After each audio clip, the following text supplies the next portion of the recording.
පිංයි සදැහැති ඔබ සැමට. යමෙක් තමා විසින් සිදු කළ යුතු කාර්යෙහි අලසව සියක් වසක් ජීවත් වුවද ඔහුගේ එම දිවියට වඩා අනලස්ව වීරය වඩන්නාගේ එක් දිනක ජීවිතය පවා වඩා උතුම් බවයි ධර්මයේ සඳහන් වන්නේ. සදහැවතුනි, එනිසාවෙන් අනලස්ව අප්‍රමාදීව කටයුතු කරමින් කුසල් දහම් වඩමින් සසර ජය ගනු පිණිසම අද ඔබ සම්බන්ධ වන මේ උතුම් වූ සද්ධර්ම දේශනාව සදැහැති පිනැති ඔබ සැමට මහෝපකාරී වේවායි ප්‍රාර්ථනා කරමින් බෞද්ධ නාලිකාව ඔබ වෙත ගෙනෙන මේ පැයට නියමිත සද්ධර්ම දේශනාව මෙලෙසින් ආරම්භ කරන්නටයි අප සූදානම් වන්නේ. සුපුරුදු ලෙසින් මේ විවේකී නිවාඩු දවසේ සන්ධ්‍යාවරුවේ මේ ධර්ම දේශනාව පවත්වන්නට අප සෑම දෙනා වෙත මෙත් සිතින් ධර්ම සභාවට වැඩමවා වදාළේ අවසරයි පූජනීය කෝරළයාගම සරණතිස්ස ගෞරවනීය ස්වාමීන් වහන්සේ. අපි සියලු දෙනා ස්වාමීන් වහන්සේ নমස්කාර පූර්වකව පිළිගනිමු. සාදු සාදු සාදු. පන්නිපිටිය කලල්ගොඩ ශ්‍රී ජෝතිකාරාම මාවතේ පදිංචි රත්නසිරි විජේනායක මහතා ප්‍රධාන ඒ පවුලේ පින්වත් පිරිස මේ ධර්ම දේශනාව සඳහා Tamanගේ සදැහැති දායකත්වය ලබාගෙන කටයුතු කරනවා. නමෝ තස්ස භගවතු අරහතු සබ්බ ධම්මේසු අප්පටිහත ඥානචාරස්ස දස බලධරස්ස චතුවේ සාරජ්‍ය විසරදස්ස සබ්බ සත්තුත්තමස්ස ධම්මිස්සරස්ස ධම්ම රාජස්ස ධම්මස්සාමිස්ස තථාගතස්ස සබ්බඤුනෝ සම්මා සම්බුද්දස්ස නමෝ තස්ස භගවතු අරහතු සබ්බ ධම්මේසු අප්පටිහත ඥානචාරස්ස දස බලධරස්ස චතුවේ සාරජ්‍ය විසරදස්ස සබ්බ සත්තුත්තමස්ස ධම්මිස්සරස්ස ධම්ම රාජස්ස ධම්මස්සාමිස්ස තථාගතස්ස සබ්බඤුනෝ සම්මා සම්බුද්දස්ස නමෝ තස්ස භගවතු අරහතු සබ්බ ධම්මේසු අප්පටිහත ඥානචාරස්ස දස බලධරස්ස චතුවේ සාරජ්‍ය විසරදස්ස සබ්බ සත්තුත්තමස්ස ධම්මිස්සරස්ස ධම්ම රාජස්ස ධම්මස්සාමිස්ස තථාගතස්ස සබ්බඤුනෝ සම්මා සම්බුද්දස්ස. සාදු සාදු සාදු.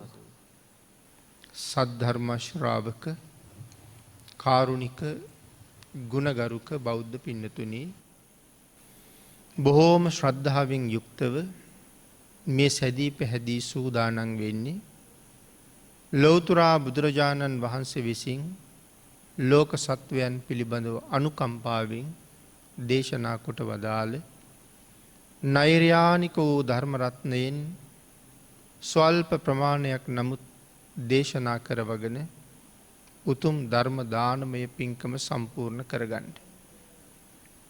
මේ උතුම් ධර්ම දානය බොහෝ දෙනෙකුට ප්‍රයෝජන ගැනීම සඳහා, බොහෝ දෙනාට ජීවිත නිවැරදි කර ගැනීම සඳහා ශ්‍රවණය කරන්න අවස්ථාව සකසන්න ඕන නිසා බෞද්ධයා රූපවාහිනී මාධ්‍ය ඔස්සේ ඒ ධර්ම දානය බෙදලා දෙන්න කටයුතු කරනවා. ධර්ම ශ්‍රවණය කරන පිරිස මෙච්චරයි කියලා අපිට සීමාවක් පනවන්න පුළුවන්කමක් නැහැ. නමුත් විශාල පිරිසක්.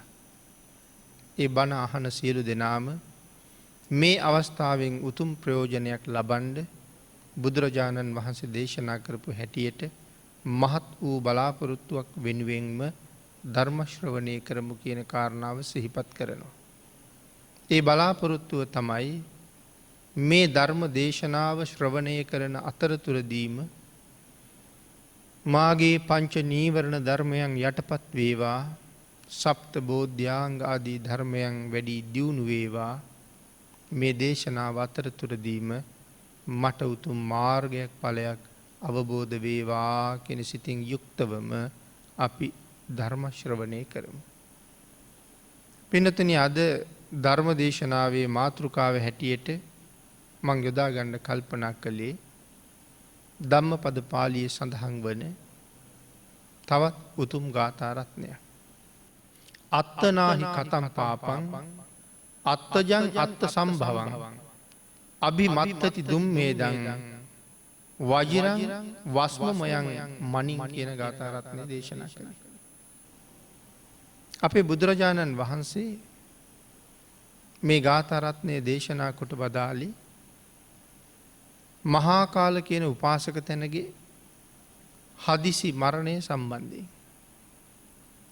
බුදුරජාණන් වහන්සේ ජීවමානව වැඩ ඉන්න කාලි මහා කාල කියලා උපාසක මහත්තයෙක් හිටියා.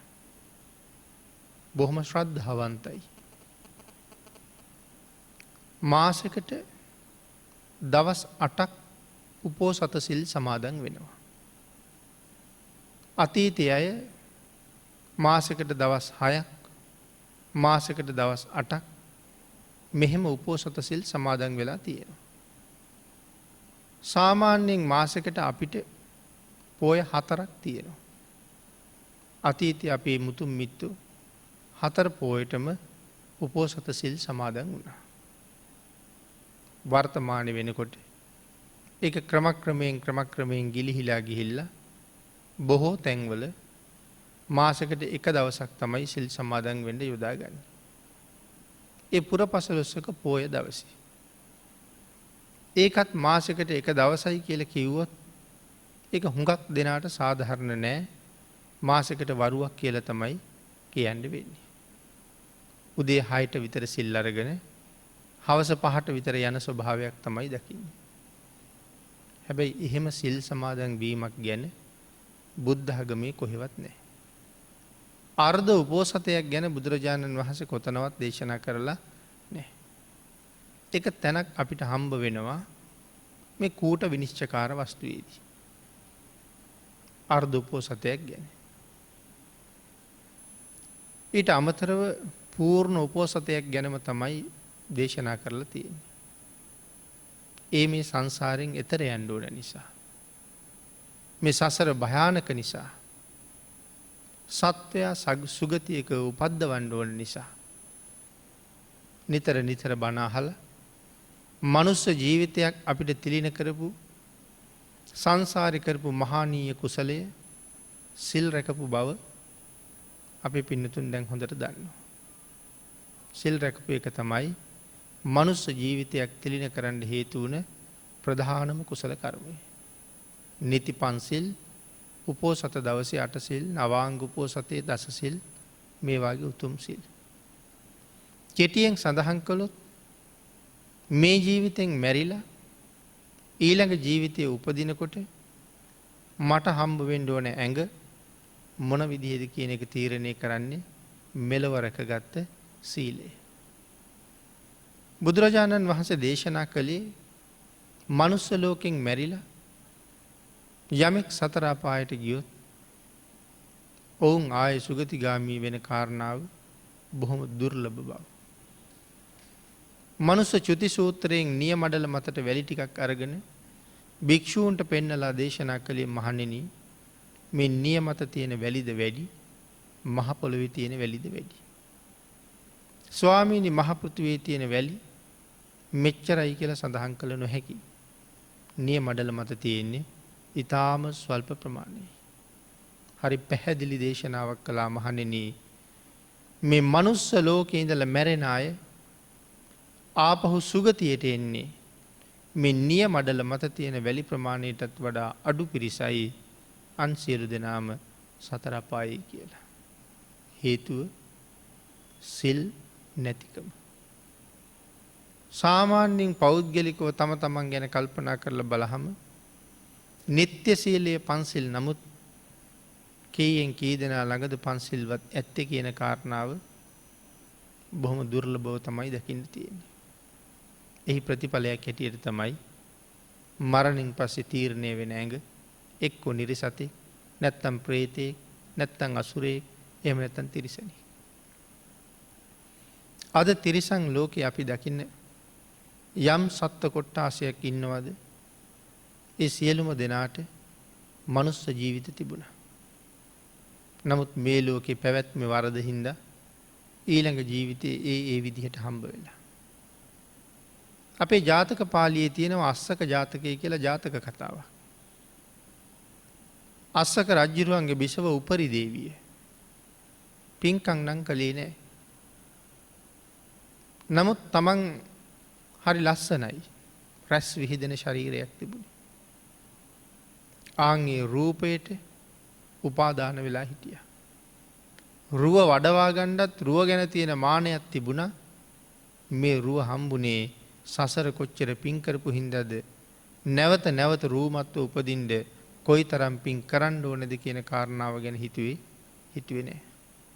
පිනතුන ඔය කතාවම අපිට ආයෙත් පැහැදිලි කරනවා. මගමානුවක ගැන කියනකොට මගගේ භාර්යාව 4 දෙනයි බාලම බිරිඳ හරි ලස්සනයි. ඇයත් පින් කළේ නන්නේ.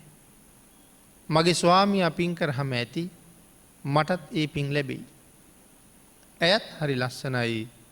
ඇගේ ජීවිතෙත් රූපලාවන්‍යයටම ගෙවිලා ගියා. අනික් 3 දෙනාම මැරිලා දෙව්ලොව ගියා.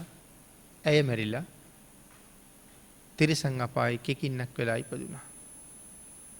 එතකොට අස්සක ජාතකයේ අස්සක රජුරුවන්ගේ උපරි දේවිය මැරිලා ගිහිල්ලා ගොම ගොඩක ගොම කුරුමිනියෙක් වුණා. රැස් විහිදෙන ශරීරයක් තිබිච්ච බිසව මැරිච්ච දුක දරා ගන්න බැරි හින්දා අස්සක රජුරුව වෙනම දෙනක් හදලා ඒකට දේහය බස්සලා විශේෂිත තෙල් සහ තෙල් මණ්ඩි ඒකට පුරවලා මේ දෙහය කුණු නොවෙන්න සකස් කළා. රජ්ජුරුව කෑම කන්නෙත් නෑ.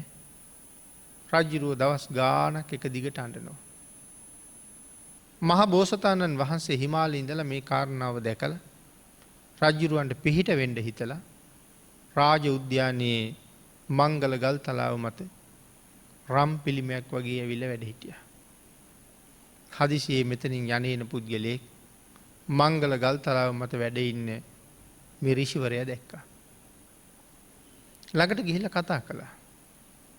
ඍෂිවරයාත් මේ පුජ්‍යලයාගෙන් ඇහුවා රජ්ජුරුව කොහොමද? රටේ තොරතුරු මොනවද? මේ කාරණා අහනකොට මේ දවස්වල අගබිසව මරණයට පත්වීම නිසා රජ්ජුරුව නොකා නොබී අඬන බව දැනගත්තා.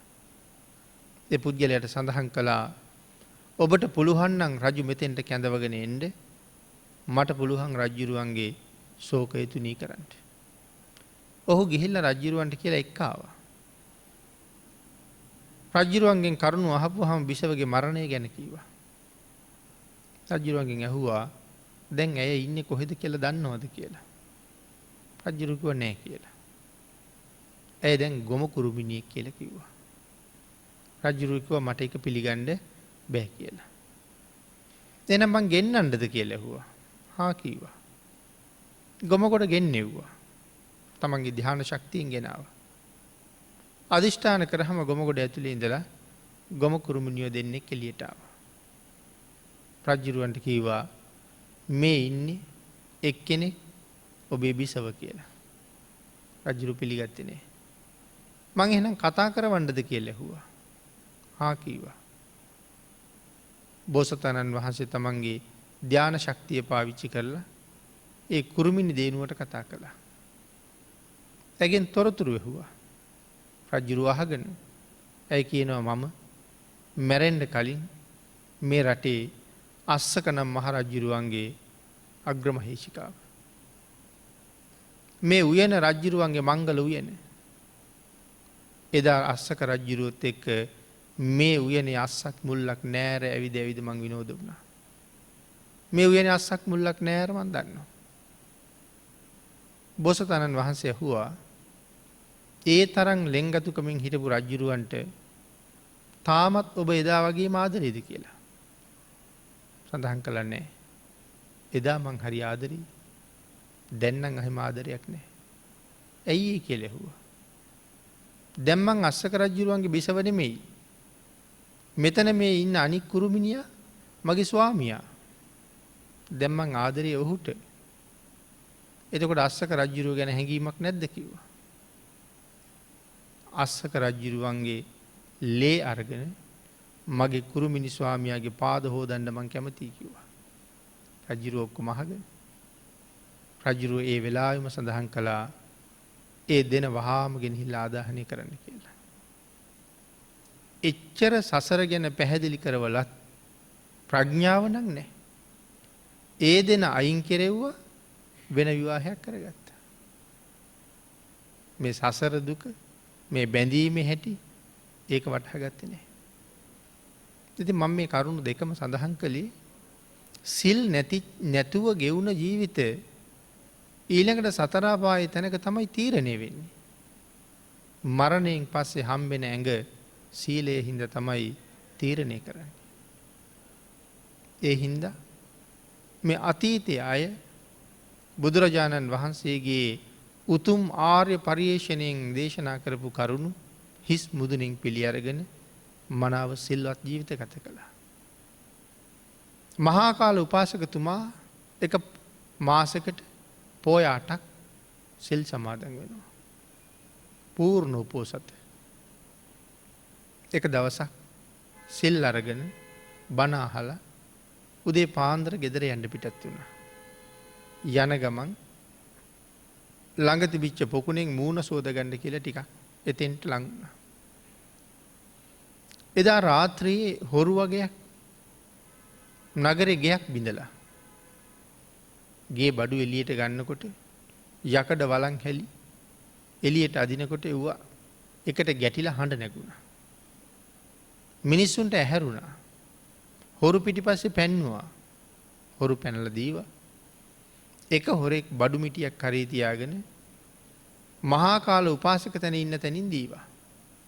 තමන්ට බේරෙන්න ඕන නිසා බඩූරියේ උපාසක ගාව දීලා පැනලා දීවා. මිනිස් වෙනකොට බඩූරෙත් තියෙනවා. සුදු ඇඳගෙන උපාසකත් ඉන්නවා. රෑ තිස්සේ ගම ගානේ ඇවිදලා ගෙවල් බිඳලා උපාසකෙක් වාගේ දැන් මෙතන සුදු ඇඳගෙන ඉන්නව නේද කියලා ඇදලා අරගෙන ගහලා මරලම දැම්මා. සාමණේර භික්ෂූන් වහන්සේලා පොකුණට ගියා පැන් ගේන්න. එලි වෙලා පොකුණට යනකොට මහා කාල උපාසක පහර දීලා මරලා. ඒ කාරණාව බුදුරජාණන් වහන්සේට මතක් කළා ගිහිල්ලා. සඳහන් කළා මහණෙනි මහා කාල මෙදානම් හරි පින්වත්.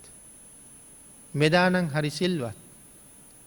නමුත් සංසාරේ කරපු කර්ම තියෙනවා. මේ ජීවිතයේ සිල් රැක්ක කියලා පෙර ජීවිතයේ කරපු කර්ම එහෙම ඉවර වෙන්නේ නැහැ. පෙර කර්මයක් විපාක දුන්නා කියලා සඳහන් කළා. භික්ෂුන් වහන්සේලා සඳහන් කළේ ස්වාමීනි මහා කාලගේ මරණය අයුතු මරණය. භාග්‍යතුන් වහන්සේ දේශනා කළා ඒක මේ භවයට අයුතුයි තමයි. නමුත් පෙර භවයත් එක්ක කල්පනා කරනකොට ඒක අයුතු මරණයක් නෙමෙයි ඒක යුතු මරණයක්. මෙහෙම කරුණු දක්වහම සියලු දෙනාටම ඕන වුණා අතීත කතාව දැනගන්න. ඒ හින්දා භාග්‍යතුන් වහන්සේගෙන් ඇහුවා. මතක් කළා. යට ගිය දවසේ බරණැස් රජුරවන්ට අයත් පිටිසර ගමක් අසල වනාන්තරයක හොරු මුලක් හිටියා. වනාන්තරයේ හරහා යන මිනිස්සුන්ගේ සියලුම දේපල හොරු පැහැර ගන්නවා. ඒ හින්දා රජුරෝ විසින් වනාන්තරයට ඇතුල් වෙන තැන මුරකාවලක් හැදුවා. එතන ශක්තිමත් රාජබටයෙක් නතර කළා. මේ වනාන්තරයේ හරහා යන්නේ නාය මේ රාජබටය විසින් ගෙනහිල්ලා කැලෙන් එහාට ඇරලවලා අපහු වෙනවා. ඒක තමයි ඔහුගේ රාජකාරිය. මෙහෙම මිනිසුන් දවසින් දවස හුවමාරු කරමින් එහා පැත්තට ඇරලෝමින් එහා පැත්තේ අය මෙහා පැත්තට ගෙනමින් ඉන්නකොට එක තරුණ පුද්ගලයෙක් කරත් එක නැගලා තමන්ගේ බිරිඳත් එක්ක මෙතෙන්ට ආවා. බිරිඳ තරමක් රූපයෙන් හරි ලස්සනයි. අතන මුරකාවලේ ඉන්න පුද්ගලයාට ඇය ගැන හැඟීමක් ඇති වුණා. ටිකක් හවස් වෙලා තිබුණා. ස්වාමියා මතක් කළා අනේ අපි කොහොම හරි එහා පැත්තට ඇරලවන්න කියලා. ඔහු මතක් කළා මේ රෑ වෙලා ඕක කරන්න බෑ. මෙහි ඉඳලා හෙට යන් කියලා. ඔහු අවස්ථා කීපයක්ම බල කලා හදිස්සි ගමනක් කියන්නේ ඒකයි පයින් ඉන්නතුව කරත්තයක් කරන්න ආවේ කෝමරි අරලන්න කියලා. මේ පුද්ගලයා බලෙන්ම තමන්ගේ පිරිසත් එක්ක ගවයෝ ටික ලෙහලා නිදහස් කරලා කරත්තේ පැත්තක තියලා මේ දෙන්නට කිව්වා මේ ගෙදර ඉන්න රැයට කෑම ටිකකුත් මම දෙන්නම් කියලා. රැයට කෑමත් ගෙනල්ලා දුන්නා. ස්වාමියාටයි බිරිඳටයි නිදා ගන්නත් අවස්ථාව හදලා දුන්නා. මොහුගේ ගෙදර තිබුණ වටිනා මැණිකක්. මොහු රැයට මැණික ගෙනල්ලා අර කරත්තේ තැනක හැංගුවා. අර පුද්ගලයා උදේ පාන්දරම නැගිට්ටා. ගමනත් හදිස්සි ඉක්මනට ගවයෝ ටික බැඳගෙන කරත්තෙන් පිටත් වුණා. ඊයේ රෑ හොරු ආවා කියලා මිනිහා මහරෑ කරදරයක් කලබලයක් කරලායි තිබුණේ මුරකාවලියේ ඉන්න කෙනා. හොරු ආවා කියලා කීවට හොරු ගෙනියපු දෙයක් නෑ. නමුත් හැමෝටම දැන්නවා මෙතන තිබ්බ මැණික විතරක් අතුරුදහන් අනික් බඩු ඔක්කොම තියෙනවා. නියෝගයක් නිකුත් කෙරෙව්වා ගමේ ඉඳලා ඇවිල්ලා මේ පාරෙන් එළියට යන හැමෝම පරීක්ෂා කරන්න කියලා. අර පුද්ගලයාත් එතෙන්ට ආවා. ඉන කර අතගාලා බැලුවා මැණික නෑ. නමුත් කරත්තේ පරීක්ෂා කරනකොට මැණික හම්බුණා. දැන් ඔහු මැණික් හොරා මුලා දෑනි ගාවට යොමු කළා. කාරණාවත් කිව්වා මේ මිනිහට ඊයේ මං ඉන්නත් දීලා කණ්ඩත් දීලා නිදාගන්න තැනකුත් දීලා මෙච්චරත් උපමා කර උදව් කරලා තියෙනකොට අන්තිමට මැණිකත් හොරකම් කරගෙන ගියේ කියලා. කාරණාව තේරුම් ගත්තෙත් නෑ. ඒ නිසා මුලා දෑනිත් නියම කළා කළ ගුණ දන්නේ නැති මේ දුෂ්ප්‍රඥා මේ අඥානය පෞකාරයා තලල පෙළලා මරලා දාන්න කියලා. ඔහු මරලා දැම්මහම මුරකාවලේ හිටපු මිනිහගේ බලාපොරොත්තුවටත් සෑහෙන්න ඉඩ එනවා. ස්වාමියා මැරිලා බිරිඳ තනි වෙනවා. මෙන්න මේ කාරණාව තමයි සංසාරේ බොහෝ ආත්මවල විපාක දීලා මෙදත් මේ තරම් සිල්වත් වෙලත් නමුත් පෙර කර්මය තවත් විපාක දෙනවා. තලල පෙළල මරලා දාලා තියෙන එකයි. නිකන් නෙමෙයි නිරයවල් වල දුක් විඳලා ඇවිල්ලයි මේ විදිහට මරුන් කන්නේ කියලා පෙර කර්ම ගැන භාග්‍යතුන් වහන්සේ විශේෂයෙන් කාරණා පැහැදිලි කරලා දේශනා කරන්නට යෙදෙමින් තමයි අපි අර මාතෘකා කරගත්ත අත්තනාහි කතම් පාපං අත්තජං අත්ත සම්භවං අභිමත්තති දුම්මේදං වජිරං වස්මමයන් මනින් කියන ගාථා රත්නය දේශනා කළේ. තමා විසින් කළ තමා කෙරෙන් උපන් තමා කෙරෙන්ම හටගත් පාපකර්මය තමාම පාෂාණමය වූ මැණික අනික් මැණික් කාදමන්නාසේ තමන් කරපු කර්මය තමාම කාදානවා කියන කාරණාව තමයි ගාථා රත්නයේ සරල තේරුම. එතකොට මේ සඳහන් කළේ පාෂාණමය වූ මැණික වීදුරුමෙන් අඥානයක් කාදානවා කියලා. මහ පොළොවේ හටගන්න මැණික් වර්ග බොහොමයි. නවරත්න කියලා අපි සඳහන් කරන මැණික් වර්ගයක් තියෙනවා. ඒ කියන්නේ මැණික් වර්ග 9ක්. නමුත් ධර්ම ග්‍රන්ථවල ඒ ආචාර්යවරු දක්වලා තියෙන කරුණු හැටියට මේ මැණික් වර්ග නවරත්න හැමතැනම එකක්ම නෙමෙයි. සමහර අය වෙන වෙන කරුණු දක්වලා තියෙනවා. ඒ හින්දා නවරත්න නම් හරියටම මෙයයි කියලා අපිට කියන්න බැරි වුණත් රත්න වර්ග 9ක් තියෙන බව අපි දන්නවා. නමුත් මේ මැණික් වර්ග 9ම කපන්න පුළුවන් හැකියාවක් තියෙනවා නම් ඒ මේ වජ්‍ර වලට විතරයි. මොනවද වජ්‍ර කියලා කියන්නේ? දියමන්ති වලට. මැණික් කපන්න භාවිතා කරන්නේ දියමන්ති. කළුගල් විදින්න භාවිතා කරන්නේ දියමන්ති. වීදුරු කපන්න භාවිතා කරන්නේ දියමන්ති. තද ලෝහ කපන්න භාවිතා කරන්නේ දියමන්ති. හැබැයි මේ වෙනත් කිසිම දෙයකට දියමන්තිය කපන්න පුළුවන් කමක් නැහැ. දියමන්ති කපන්න නම් තවත් එවන්ම දෙයක්ම යොදන්න වෙනවා. ආන් ඒ නිසායි මෙතන සඳහන් කළේ මේ පාෂානයේ උපන් මැණික වීදුරු කාදමන්නාසේ වීදුරුවක් ඕන විදිහකට කපන්න පුළුවන් මේ මැණිකට. තමා කෙරෙන් උපන් අකුසලයේ ඒ පුජ්‍යලයාගේ සසර ගමන අකුසලයට ඕන විදිහට කාලා විනාශ කරලා දාන්න. මේ කරුණ පැහැදිලි කරනකොට බුදුරජාණන් වහන්සේ මුලින්ම පන්සිල් ගැන කරුණු දැක්වුවා. නිත්‍ය වූ සීලය ලෝකයේ උපන් සියලු දෙනාගේම. මේක මේ බෞද්ධයන්ගේ නිත්‍ය සීලයේද නෑ, මුළු සකල විශ්ව ධාතුවේම සියලු දෙනා ළඟම තිබිය යුතු සීලය. ඇයි මේක සියලු දෙනාටම සාධාරණ වෙන්නේ? මේක විශ්වයේ නීතිය නිසා. බුදු දහම කියලා කියන්නේ හැබැවින්ම ස්වභාව ධර්මය. මහාකල්ප අසංඛ්‍ය 4.1 තිස්සේ මහබෝසතාණන් වහන්සේ කරපු පරිශ්‍රණයට කියන්නේ ආර්ය පරිශ්‍රණය කියලා. මේ විශ්වය හැසිරෙන්නේ කොහොමද? සමහර කාලික සත්වයා අපායට යනවා, තව කාලික සත්වයා තිරිසන් වෙනවා, ප්‍රේත වෙනවා, අසුර වෙනවා, මනුස්ස වෙනවා, සුගතිගාමි වෙනවා, නැවත නිරේට එනවා. මේ කැරකෙන චක්‍රයේ ප්‍රතිඵලය මොකක්ද? මේක මෙහෙම වෙන්න හේතුව මොකක්ද? දුකක් තියෙනවා, සැපක් තියෙනවා. ඒ දුකෙන් මිදිලා සැප හොයාගෙන යන මාවත මොකක්ද?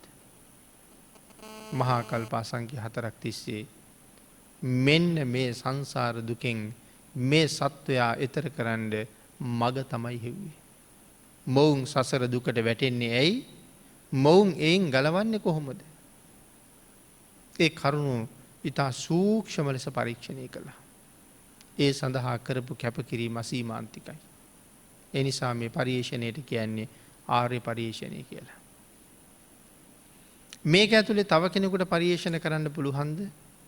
මේ ලෝකේ නොඑක් විද්‍යාත්මක සොයා ගැනීම අතරේ තව අයට ඒ සොයා ගැනීම ඇතුලේ තව දේවල් හොයන්න පුළුවන්. හැබැයි මේ පරිශ්‍රණය ඇතුලේ තවත් පරිශ්‍රණය කරලා අලුතෙන් යමක් හොයන්න මේ විශ්වයේ සමතෙක් නැහැ. තවත් ලෞතුරා බුදුරජාණන් වහන්සේ නමක්ම නමුත් මේ ප්‍රමාණයම මිස මේ තුල ආය පරිශ්‍රණය කරන්නේ. ඒකයි මේකට ආර්ය පරිශ්‍රණය කියන්නේ. හැබැයි මේකෙන් මොකවත් අඩු කරන්නත් බෑ. මේට යමක් අලුතෙන් එකතු කරන්නත් බෑ. මනාව දේශනා කරලා තියෙනවා. මනාව අධ්‍යයනය කරලා තියෙනවා. දේශනාව මනවින්ම පනවලයි තියෙන්නේ. දේවේනවා මාරේනවා බ්‍රහ්මුණාවා. දෙවියෙකුටවත් මාරයෙකුටවත් බ්‍රහ්මයෙකුටවත් මේන් ඇලපිල්ලක් එකතු කරන්නවත් ඉස්පිල්ලක් අයින් කරන්නවත් හැකියාවක් නෑ. මනාව දේශනා කරලා තියෙන්නේ. ධර්ම රත්නය මේ ලෝකේ හැමෝගෙම හිතවල උපදින්නේ නැහැ. ධර්මය උපද්දවන්න පුළුවන් අය ලෝකේ පහළ වෙන්නේ දෙන්නයි. ඒ ලෞතුරා බුදුරජාණන් වහන්සේ සහ පසේ බුදුරජාණන් වහන්සේ. මේ බුදුරජාණන් වහන්සේගේ චිත්තසංතානය තුළ උපන්නා නම් යම් කාරණාවක් ඒකට කිව්වා ධර්මය කියලා. හැබැයි අපේ හිතවල ධර්මය උපදින්නේ නැහැ. ඒ කාරණාව විශේෂයෙන් මතක තියාගන්න ඕනේ. වර්තමානයේ සමහර වෙලාවට අපි පොත්පත් ලියනවා. මේ පොත්පත් ලියලා ගෙනල්ලා පිළිගන්නනවා. බණ පොතක් ලිව්වා. ධර්ම දානය සඳහා බෙදලා දෙනවා කියලා. කොහොමද පොත ලියලා තියෙන්නේ? Tamanට හිතිච්ච දේවල්. මම හුඟක් බණ අහලා තියෙනවා. මම හුඟක් භාවනා කරලා තියෙනවා. මට වැටහිච්ච හැටියට මම පොත ලියලා තියෙනවා ධර්ම දානයක් උදෙසා. දැන් මම ධර්ම දානයක් කියලා බෙදනවා. එතකොට ඒක බණ පොතක්ද? මගේ හිතේ ධර්මයේ ඉපදුනාද? එහෙම ගෙනල්ලා බෙදලා දෙනකොට අහන්න ඕනේ මේ පොත ලියුවේ ත්‍රිපිටකයෙන්ද කියලා. ත්‍රිපිටකයෙන් ලිව්වනම් ඒක බණ පොතක්. මට හිතිච්ච දේවල් ලියලා වෙන කවුරුවත් නිවන් යවන්න බෑ. ඒකෙන් කුසල් වෙනුවට අකුසල් තමයි මං හිතන්නේ ගලන්න පටන් ගන්නේ. අන්න ඒ නිසා තමයි මේ නිර්මල ධර්ම රත්නයේ අයිතිය ධර්ම සේනාධිපති සාරිපුත්තයන් වහන්සේටවත් භාග්‍යතුන් වහන්සේ දෙන්නේ නැත්තේ. ඒක නිසායි බුදුරජාණන් වහන්සේ යටතෙම ධර්මරත්නය තියාගත්තේ. මොකද තව කෙනෙක් අතින් වෙනස් වුණොත් ලෝක සත්වයාගේ නිවනයි වෙනස් වෙන්නේ. සසර සත්වයාගේ සුගති ගමනයි වෙනස් වෙන්නේ. එහින්ද ධර්මරත්නය අයිතිය එදත් අදත් හෙටත් භාගිතුන් වහන්සේ යටතෙමයි තියෙන්නේ. අපිට තියෙන්නේ බුද්ධ භාෂිතය වෙනස් නොකර ජීවිතයට එකතු කරගෙන ඒ මග ගමන් කරන්න විතරයි. අන්න ඒක නිසා මේ ආර්ය පර්යේෂණය කරන කාලය අවබෝධ කරගත්තා මේ විශ්වයේ ජීවත් වෙනවද යම් සත්වෙක් ඔහු මේ පන්සිල් මත හික්මෙන්ඩ ඕනේ.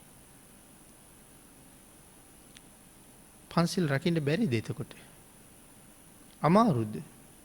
සමහර අය අහනවා පන්සිල් රකින අය කවුද ලෝකෙ ඉන්න කියලා. ඒ අයගේ හිතේ මේක රකින්න බැරි සීලයක් කියලා. භාගිතුන් වහන්සේ දේශනා කරනවා මහණෙනි බැරිනම් මම දේශනා කරන්නේ කියලා. තියෙනවා. අපිට රකින්න බැරි කොටසක් තියෙනවා. හැබැයි අපි වගේ අයට ඒකත් රකින්න අය ඉන්නවා. අපිට කරන්න බැරි දේවල් බුදුරජාණන් වහන්සේ දේශනා කළේ නෑ. කරන්න බැරි දේවල් කරන්න කියලා බැරි බර අපේ ඇඟට පටෝලා නෑ භාගිතුන් වහන්සේ කියලා කියන අපිට කරදර කරන්න නෙමේ කරදරෙන් අපි මුදා ගණ්ඩයි ලෝකෙ පහළ වෙන්නේ. නමුත් කෙලෙස් හැටියට කතා කළොත් අපි සාමාන්‍යයෙන් කෙලෙස් කීයක් කියලා කතා කරනවද?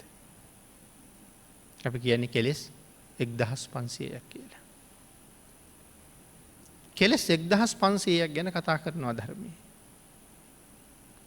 මේ 1500ම ශික්ෂාපද හැටියට අපිට පැනෙව්වද? එහෙමනම් කොහොමවත් නැහැ. ගිහි සමාජයේ පිළිබඳව කල්පනා කළොත් අපේ බුදුරජාණන් වහන්සේ මේ 1500න් 1495ක්ම අයින් කිරුවා මේ මිනිස්සුන්ට ඒක පිළිපදින්න බැරි හින්දා. 1495ක් අයින් කරලා 5ක් ඉතුරු කරලා අපිට කිව්වා මේක වෙනස් කරන්න බෑ. මේක මේ විශ්වයේ නීතිය ප්‍රධාන වගන්ති ටික මේක රැක ගන්න කියලා. 5යි. අපි කොහොමද දක්ෂයි කියලා කියන්නේ? අපි දක්ෂයි නම් මෙන්න මේ 5 රකින්න පුළුවන් වෙච්ච කෙනයි දක්ෂයා. උපාධියක් 2ක් 3ක් ගත්තට වැඩක් නැහැ. මැරිලා තිරිසන් වෙනවනම්. උපාධිය නැති වුණාට කමක් නැහැ. තිරිසන් වෙන එකෙන් බේරෙන්න පුළුවන් නම්. ආන් ඒකයි කියේ මේක රකින්න පුළුවන් නම් ඔහුයි දක්ෂයා. එතකොට මොනවද අර අයින් කරපු 495 තියෙන්නේ? මකුළු දැල් කඩන එක පව්. කුඹුරු කොටනකොට පව්. වී තම්බනකොට පව්. මහ පොළොව හාරනකොට ඒකත් පව්. මේ විදිහට කල්පනා කරලා බැලුවොත් මේව තමයි එතන තියෙන්නේ. දැන් අපිට දේශනා කළා නම් හේන් කොටන්න එපා, වල් ගිනි තියන්න එපා, කුඹුරු කොටන්න එපා, කුඹුර හාන්න එපා, කොළ පාගන්න එපා, වී තම්බන්න එපා, මකුළු දැල් කඩන්න එපා. අපිට දේශනා කළා නම් අපිට ජීවත් වෙන්න පුළුවන්ද?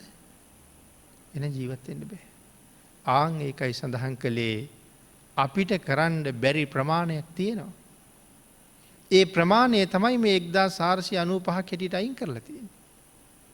ගිහි ජනතාවට ඒව තහනම් කළේ නෑ. මොකද ගිහි ජීවිතය ගෙවන්න ඕන හින්දා. හැබැයි සීලේ මට්ටම වෙනස්. දැන් උපසම්පදා භික්ෂූන් වහන්සේ නමක් ගැන කල්පනා කරනකොට දැන් ගිහි අයට කුඹුර කොටන එකවත් හාන එකවත් ලින්හාරණ එකක්වත් තහනම් නැහැ. නමුත් උපසම්පදා භික්ෂූන් වහන්සේට දේශනා කළා නියපොත්තෙන් මහ පොළොව හාරණ එකක් තහනම් කියලා. උන්වහන්සේ යන්නේ වෙන ගමනක්, මේ මිනිස්සු යන්නේ තව ගමනක්. ඒ මට්ටමට ගැලපෙන්නයි භාග්‍යතුන් වහන්සේ මේක වෙන් කරලා තියෙන්නේ. මොන තරම් සාධාරණත්වයක් සංසාරයෙන් ඈතර වන්නන් කෙරෙහි කොයි තරම් අනුකම්පාවකින්ද මේක පනවලා තියෙන්නේ. අපි අහනවා කවුද මේ 5 රකින්නේ කියලා. ඒ අපේ දුර්වලකම මිසක් වෙන අපේ ශක්තියක් නෙමෙයි. අන්න ඒකින්ද සමස්ත සකල සත්වයාටම මේ පන්සිල් උරුමයි, මේ පන්සිල් පොදුයි. හැබැයි පින්නතුනි දේශනා කළා සතර මහා පාය සත්වයාගේ නිජ බිම වගේ සත්වයාගේ මහ ගෙදර වගේ ඒ තරම්ම පිරිලා. අවීචය ගැන කියනකොට සඳහන් කරන්නේ ඊයන් උණු කරලා නලයකට වැක්කිරුවොත්. අතුරු සිදුරු නැතුව ඒ නලේ පුරාම ඊයන් ගමන් කරනවා. ඒ නලේ ඇතුළි තැන්තැන්වල සීරුයින් කැඩිම් බිදිින් තිබුණ නං ඒ තැන්වලටත් ඊයන් යනවා. ඊට පස්සේ නලේ පලලා ඊයන් කෑල්ල ගන්නකොට අර බටේ ඇතුළි තිබිච්ච අතුරු සිදුරු හැමතැනම ඊයන් ගමන් කරලා ඒක තනිකරම ඊයන් කඳක් නෙමෙයි එහෙම් මෙහෙන් ගැටිති තියෙන කඳ. අතුරු සිදුරු නැතුව පිරිලා. අවීචයේ නිරිසත්තුන්ගින් පිරිලා ඉන්නෙත් එහෙමයි කියල සඳහන් කරනවා. අබ දැම්මොත් සෑහෙන කාලිකට බිම වැටෙන්නේ. එ තරම්ම නිරිසත්තු පිරිලා. භාග්‍යතුන් වහසගේ ධර්මය මුළු විශ්වයටමයි.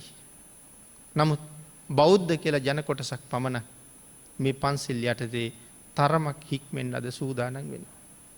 විශ්වයේ අනික් කිසි කෙනෙක් පන්සිල් මත යැපෙන්ඩ උත්සාහයක් දරන බව නෑ. ලෝකෙ බෞද්ධයෝ ඉන්න බොහොම ටිකයි. ඒ ටිකෙනුත් පන්සිල් රැකිනයි අතලොස්සයි එනම් අන් සියලු දෙනා ළඟම පන්සිල් නැති නිසා ඒ අයට කවුරු කියලද කියන්නේ දුස්සීල කියල කියනවා. ගිහි අය හුඟක් වෙලාවට බලන්නේ ස්වාමීන් වහන්සේලට දුස්සීලයි කියල චෝදනා කරන්නට. උන්වහන්සේලගේ සීලේ ගැන හොඳට හොයන අය තමන්ගේ සීලේ ගැන වගක්වත් නෑ. නිත්‍ය සීලයේ පන්සිල් යමෙක් ළඟ පන්සිල් නැත්තං ඔහු දුස්සීලයක් කියල තමයි ධර්මය හඳුන්වන්න. දක්කින විභංගේත් කරුණු පැහැදිලි කරනකොට තිරිසං සතාට දෙන දානි ගැන කතා කිරුවට පස්සේ කතා කරලා තියෙන්නේ දුස්සීල මිනිහෙකුට දෙන කෑම වේල ගැන. ඒ දුස්සීල මිනිහ කියන්නේ කවුද? තිසරණ පන්සිල් නැති පුද්ගලයා. ඊළඟට කියන්නේ පෘථග්ජන සීලවන්තයා දුස්සීලයට වඩා ටිකක් හොඳයි. එහෙමනම් ලෝකෙ දුස්සීලියෝම වැඩි. සීලවන්තයෝ ඉන්න ඉතාම අල්ප මාත්‍රයයි. ඒකයි දේශනා කළේ මේ මහපොළුවේ වැලි තරං සතරාපායට යනකොට මගේ නියපිට තියෙන වැලිවලටත් අඩු ප්‍රමාණයක් නැවත සුගතිගාමී වෙනවා කියලා. පෞද්ගලිකව තනියම තමන් ගැන කල්පනා කරලා බලන්න ඕනෑ ඒ නියපොත්ත උඩට නගින්ඩ පුළුවන් මට්ටමක මම දැන් ඉන්නවද කියලා. මොකද මරණය ඕනෑම වෙලාවක සාධහරණයි. මරණය ඕනෑම වෙලාවක එන්න පුළුවන්.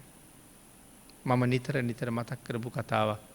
බැරි වෙලාවත් මරණ මංචකේ දිගෑරිලා ඉන්න වෙලාවක ගිනි දැල් දැක්කොත් මොනවා කරන්නද. ආයි නැගිටලා දුවල සිල් රකින්ඩද. නැගිටලා දුවල පින් කරන්නද. එහෙම කරන්න වෙලාවක් එන්නේ. ඒ හින්ද ප්‍රාර්ථනා කරන්න ඕනෑ කාගවත් මරණ මංචකයේ ගිනි දැල් පේන්ඩ පා කියලා. අදත් ජීවිතයේ හිත්වල තියෙනවනං යම් දුකක් ගින්දරක් වේදනාවක්. ඒ වෙන කිසි දෙයක් නෙමෙයි පෙර රැස් කරගත්ත අකුසල කර්මයක්මයි. අද තියෙන හැම දුකක්ම පෙර කරගත්ත අකුසල කර්මයක්. නමුත් මේ තියෙන දුක් එකකටවත් අද කැමති නෑ. අනේ මට මොමද වෙන්නේ කියල තමයි කල්පනා. ඊළඟ උපදින භවයක මේ දුකත් මට එපානං මොනවද කරන්න ඕනේ. ඒකට ප්‍රතිකර්ම කරන්න ඕනේ. මේ දුකත් එපානං ඒකට ප්‍රතිකර්ම කරන්න ඕනේ. රෝගියකුට මොකටද බෙහෙත් දෙන්න ඕනේ. ලෙඩේ හොඳවෙන්ඩ බෙහෙත් දෙනවා මිසක් ලෙඩේ වැඩිවෙන්ඩ බේද්දිල හරියනවද. එනම් මේ සංසාරී අපිත් සංසාරික ලෙඩ්ඩු. අපිටත් මොකක්ද තියෙන වුවපනාව. සසර දුක්විඳිනවා කියන රෝගයේ සුවපත් කර ගණ්ඩයි ඕනි. එනම් අපි බෙහෙත් කරන්න ඕනේ මේ දුකෙන් එතර යන්ඩ මිසක් නැවත නැවත දුක රැස් කරන්නද.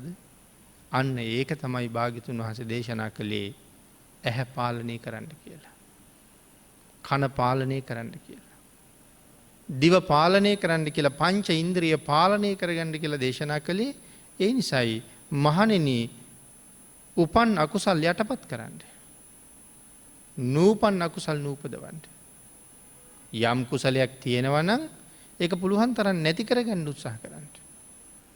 හැබැයි තාම පාපයක් රැස් වෙලා නැත්තං ඒක අනාගතයත් රැස්වෙන්ඩ දෙන්න මෙපා. අපි අතින් කූම්බි මැරිල ඇති. අපි අතින් මදුරුව මැරිල ඇති. අපි අතින් තව සත්තු මැරිලා ඇති. නමුත් තාම මිනී මරලා නැහැ. නමුත් තාම හරක් මරලා නැහැ. අනාගතයේ හරක් මරන්න මිනී මරන්න අවස්ථා එළඹෙන්න පුළුවන්. නමුත් ගන්න එපා. මෙතෙක් නූපන් අකුසලයක් නේ මිනිහෙක් මරලා නැහැනේ. අනාගතේ මරණවා කියන්නේ නූපන් අකුසලයක් ඉපැද්දෙව්ව කියන එකයි. නමුත් භාග්‍යවතුන් වහන්සේ දේශනා කළේ නූපන් අකුසල් නූපදවන්න. ඉපදිලා තියෙනවා නම් අකුසල් ප්‍රමාණයක් දැනටත් කූඹිත් මදුරුවොත් කෝඳුරුවොත් කැරපොත්තොත් මැරෙනවා නම් ඒ මරණ එකත් නවත්ත ගන්න. තව තව ලොකු දේවල් කරගන්න එපා කියලා. එහෙන් රූප දකින්න ගියහම භාග්‍යවතුන් වහන්සේ දේශනා කළේ හැම දේම දිහා බලන්න එපා කියලා. ඇයි හැම දේම බලහම මොකද වෙන්නේ? හැම දේම බලන්න ගියහම කෙලෙස් උපදිනවා. අවශ්‍ය ප්‍රමාණය විතරක් බලන්න. ඔකට බැන්න භාග්‍යවතුන් වහන්සේට සමහර අය මිනිසුන්ගේ දියුණුව නැති කරනවා කියලා. ඇස් හම්බුනේ මිනිසුන්ට ලෝකේ බලන්න. ඔබ වහන්සේ දේශනා කරනවා ඇහැ පාලනය කරන්න කියලා. වෘද්ධිනාශකය කියලා බැන්න. නමුත් පස්සේ කරුණු සඳහන් කරලා කාරණා දක්වහම බැනපු අය මේ ශාසනය රහත් වෙනවා. මාගන්දී ආවාගේ අය මාගන්දී බමුණා අර අපි කතා කරන බැමිණි නෙවෙයි. මාගන්දී බමුණා සඳහන් කළා මිනිසුන්ට ඇස් ලැබුණේ මොකටද? රූප හොයන්න, රූප බලන්න, රූප රස විඳින්න, දැක්කට වඩා ලස්සන රූප හොය හොයා ගිහිල්ලා බලන්න. භාග්‍යවතුන් වහන්සේ දේශනා කරන්නේ එහෙම කරන්න එපා, ඇහැ පාලනය කරගන්න. නමුත් මාගන්දිය මෙහෙම කියනකොට ඇහුවා මාගන්දිය හොඳයි කමක් නැහැ. රූප හොයලා, රූප බලලා, රූප රස විඳලා, දැක්කට වඩා ලස්සන රූප හොය හොයා ගිහිල්ලා බලලා අන්තිමට රූපේ ආදීනව දකින්න අය ගැන මොනවද උඹේ දර්ශනේ තියෙන්නේ කියලා. මාගන්දිය බිම් බලා ගත්තා. ආදීනවේ ගැන මොකවත් කතා කරලා නෑ. භාග්‍යවතුන් වහන්සේ ආදීනවේ ගැන කතා කරනවා. අන්න ඒකින්ද කෙලෙස් උපදින දේවල් බලන්න එපා කිව්වා. පාරේ යනකොට කොච්චර දේවල් පේනවද? සමහර දේවල් දැක්කහම අපිත් රාගාධික නිසා, අපිත් ක්ලේශ බරිත නිසා අපිට ඒ දේවල් වැඩියෙන් බලන්න හිතෙනවා. භාග්‍යවතුන් වහන්සේ දේශනා කළේ වදිහා බලන්න එපා. මෙතෙක් රැස් වෙලා නැති රාගයක් අලුතෙන් උපදිනවා. මෙතෙක් ඉපදිලා නැති ක්ලේශයක් අලුතෙන් උපදිනවා. ඒ නිසා දැක්කොත් සිහිය පිහිටවන්න අහක බලා ගන්න. නමුත් මේක තේරුම් ගන්න බැරි අපි එහෙම දේවල් දකින්නම කැමති. එහෙම දේවල් බලන්නම කැමති. දැක්කොත් හැරි හැරි බලන්නමයි ලෑස්ති. දැන් ඒ විදිහට බලහම තාම අපි බුද්ධ ධර්මයේ නෑ කියලා වගේ හිතෙනවා.